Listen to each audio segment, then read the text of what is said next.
Did you know that 60% of people regret not personalizing their engagement ring after the proposal? Don't be part of that statistic. Finding the perfect engagement ring setting is easier than you think. And today, I'll show you how. In this video, you'll learn how to choose the perfect ring design that complements her hand shape and finger size, which custom details from metal choice to gemstone settings can make her ring truly one of a kind, and the biggest mistakes to avoid when designing a custom engagement ring so it never goes out of style. I'm doing this video because I once had a client whose name was Amanda, whose fiance had picked out this bulky engagement ring that she never even took out of the box. Can you believe that? She couldn't bring herself to wear it. When she came to me, she wanted something completely different. She wanted a delicate floral design because she really likes gardening and she loves nature, and it felt more like her. I used all the stones from her old ring and created exactly what she envisioned. Now she never takes it off. This just goes to show how important it is to get the design right, not just for the looks, but for comfort and personal style. Now, let's talk about customizing the ring for her personal style. One of the best parts about a custom ring is that every detail can reflect who she is. So first we're going to start with metal choice. Metal colors can really pop based on her skin tone. If she has a cool complexion, usually lighter hair and fairer skin, platinum or white gold will look best on her. But if her skin has a warm undertone with darker hair and maybe golden or olive skin, rose gold or yellow gold will flatter her most. If she has neutral skin, like you can't really tell if it's light or dark, then she can rock any metal color. Even mix them and do a two-tone if you want to get creative. And if you are completely unsure, just look at the jewelry she already wears. Does she wear mostly white gold, yellow, or rose-colored jewelry? Observing this detail not only shows you pay attention, you get extra bonus points for that, but it is the safest bet to getting it right. Then there's the stone setting. A classic solitaire setting is like a timeless watch. It always works. Then you have a halo setting where smaller stones surround the main stone. It's a bit like having detailed accents that make it sparkle more. And an additional bonus, it makes the center stone look bigger. If she prefers something low-key, dainty designs like pave and micro pave with little sparkling stones set closely together like a paved road.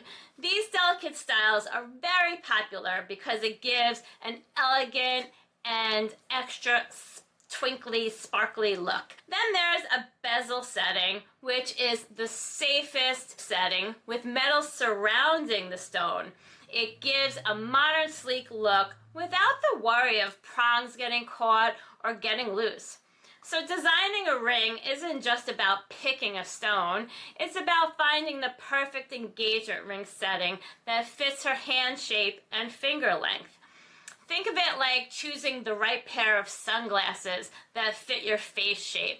So my eyes are close together and I have a very thin face, so that kind of detail is extremely important for me. I need some sort of small glasses to fit my face. It's just like picking the right engagement ring for your particular hands. If she has long fingers, you've got a lot of options. It's like how some people can pull off wide frame sunglasses or thicker rings. Wide settings, diamond accented rose, Or large side stones like a 3-stone ring will look great because they have the space to balance these bolder styles. Even delicate styles will work really great here since there's no worry about overpowering her hand. If her fingers are shorter, go with a more vertical design. Picture a narrow frame or aviator style sunglasses that make a face look longer. A setting that sits slightly higher off of her finger creates an illusion of length, which works beautifully on shorter fingers. Avoid wider rings. Just like wide sunglasses can overwhelm a smaller face, they can make shorter fingers look stubby, and you don't want to make her feel any kind of self-conscious. A simple, bold, accented setting that adds length is what works best. For plumper fingers, rings with a unique or asymmetrical design work really well here because they create lines and angles, helping break up the roundness of the finger. It gives contrast and looks balanced here. And for larger, more big bone hands like man hands, wide settings or larger designs create the right proportions, like picking shoes that fit the size and shape of your feet so it looks perfect and is comfortable. Now, if you got a family heirloom or stones from an existing ring like Amanda did, repurposing those gems can make the ring even more meaningful. It's a way to honor the past while creating something totally unique and new. Plus, it can save you some money while keeping that sentimental value intact. Also think about her everyday style and lifestyle. If she's active, like a personal trainer or nurse, a ring with lower set stones and secure settings like bezel or channel settings will be more practical here. But if her work isn't as hands-on, like a teacher or a lawyer, style options are very wide open. You want to pay attention if she's more introverted or extroverted. Introverts like more of a classic, more simple design. Extroverts like something bold that shows off how fabulous they are and wants to get noticed. So the last thing you want to think about is personal touches. Adding engraving or symbols she likes, like flowers, makes the ring truly unique to her. There are a few mistakes that are easy to make but worth avoiding. First, it's tempting to get caught up in trending designs. But remember, the ring is meant to last, and trends can fade. It's like buying a flashy shirt that might go out of style in a few years. Choose something classic that'll look just as good years down the line. Another thing to watch out for, bulky designs on delicate hands. It's like putting a huge, heavy watch on a small wrist. It looks impressive on its own, but it might not feel comfortable to wear. So if her hands are on the smaller side, opt for something a little less chunky that she'll actually want to wear every day.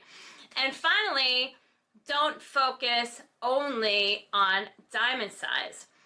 A big diamond is eye-catching, sure. Everybody wants something big. Bigger is better, they say, right? But if the rest of the ring doesn't balance with it, it can end up looking out of place. It's like putting oversized wheels on a small car. Balance is key. The right combination of stone, band, and setting is what makes a ring look truly stunning. Lastly, remember that working with a designer is like working with a tailor for a suit. The more you communicate, the closer you'll get to a design that feels just right.